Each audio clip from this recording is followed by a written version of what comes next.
ವಿಜೇಂದ್ರ ವಿರುದ್ಧ ಮಾತಾಡೇ ಇಲ್ಲಲ್ಲ, ಪಕ್ಷದ ವಿರುದ್ಧನೂ ಮಾತಾಡಿಲ್ಲ. ನಾವು ಮಾತಾಡಕತ್ತಿದ್ದು ವಕಫ್ ಪರವಾಗಿ ಮಾತಾಡಕತ್ತೀವಿ. ಅಟ್ಟೆ ಗಾಬರಿ ಆಗ್ಯಾರ ಸದಾನಂದ ಗೌಡರು. ಅವರು ಭಾಳ ಮಾತಾಡ್ಯಾರ ನಾನು ಮುಂದೆ. ಅದನ್ನು ಬಿಚ್ಚಿಟ್ಟೆ ಅಂದ್ರೆ ಅವ್ರದ್ದೆಲ್ಲ ಬಣ್ಣ ಬಯಲಾಗ್ತದೆ. ಸುಮ್ಮನೆ ಬಾಯಿ ಮುಚ್ಕೊಂಡು ಕುಂಡ್ರದು ಒಳ್ಳೇದವ್ರು. ಸದಾನಂದ ಗೌಡರು ಯಡಿಯೂರಪ್ಪ ಅವ್ರ ಬಗ್ಗೆ, ವಿಜೇಂದ್ರ ಬಗ್ಗೆ, ಅವ್ರ ಭ್ರಷ್ಟಾಚಾರದ ಬಗ್ಗೆ ಇಟ್ಟು ಮಾತಾಡ್ಯಾರ. ಅದು ಮಾತಾಡಿಲ್ಲ ಅಂತ ಹೇಳಿ ಧರ್ಮಸ್ಥಳ ಮಂಜುನಾಥನ ಬಲ್ಲಿ ಬರ್ತಾರೆ ಅಂತ ಕೇಳ್ರಿ. ಇಷ್ಟು ಕೆಟ್ಟದಾಗಿ ಮಾತಾಡ್ರಿ. ನಾ ಎಂದೂ ಮಾತಾಡಿದ್ಲು ಯಡಿಯೂರಪ್ಪನವ್ರ ಕುಟುಂಬ ಬಗ್ಗೆ ಅಷ್ಟು ಕೆಟ್ಟ ಮಾತಾಡ್ಯಾರ. ಅದಕ್ಕೆ ಸುಮ್ಮ ಬಾಯಿ ಮುಚ್ಕೊಂಡು ಇರೋದು ಒಳ್ಳೆಯದು. ಹೈಕಮಾಂಡ್ ಎಲ್ಲನೂ ಗಮನಿಸ್ಲಾಕತ್ತದ. ನಾವು ನಮ್ಮ ಹೋರಾಟ ಬಿಡುವುದಿಲ್ಲ. ನಾವು ರೈತರ ಸಲುವಾಗಿ, ಜನರ ಸಲುವಾಗಿ, ನಮ್ಮ ಮಠ ಮಂದಿರ ಸಲುವಾಗಿ ನಾವು ಹೋರಾಟ ಮಾಡಕತ್ತೀವಿ.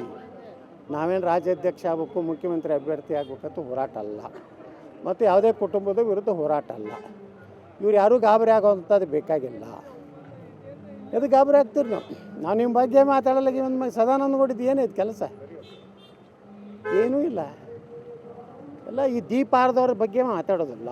ನೀನು ಒಬ್ಬ ಹೇಳೋಣ ದೀಪ ಆರು ಮುಂದೆ ಬಗ್ಗ ತುರಿತದ, ದೀಪ ಯಾರೇ ಹೋಗ್ಯಾವು ಅವ್ರ ಬಗ್ಗೆ ನಾವು ಮಾತಾಡಿದ್ರೆ ನಮಗೆ ಹಾಪ್ ಮಾಡತ್ತಾರ ಜನ. ಅದಕ್ಕೆ ನಾವು ಮಾತಾಡೋದು. ಆಮೇಲೆ ಸರ್ ಎರೆಹುಳುಗಳೆಲ್ಲ ನಾಗರ ಹಾವುಗಳಾಗಲಿ ಪ್ರಯತ್ನ ಮಾಡ್ತಾ, ಆ ರೀತಿ ಪ್ರಯತ್ನ ಮಾಡಬಾರ್ದು ಅಂತ. ಯಾರೀ ನಾಗರ ಹಾವ ಎರೆಹುಳ ಎತ್ತ ಸಂಬಂಧವಯ್ಯ ಸದಾನಂದ. ನಿನಗೂ ನಿನ್ನ ಮಾತಾಡಿದ ಕೃತಿಗೂ ನಿನ್ನ ನಾಲಿಗೆಗೂ ಎತ್ತ ಸಂಬಂಧವಯ್ಯ ಸದಾನಂದ. ಇದು ಹೊಸ ಕೂಡಲ ಸಂಗಮವರ ವಾಣಿ, ನಂದು ಬಸವ ವಾಣಿ.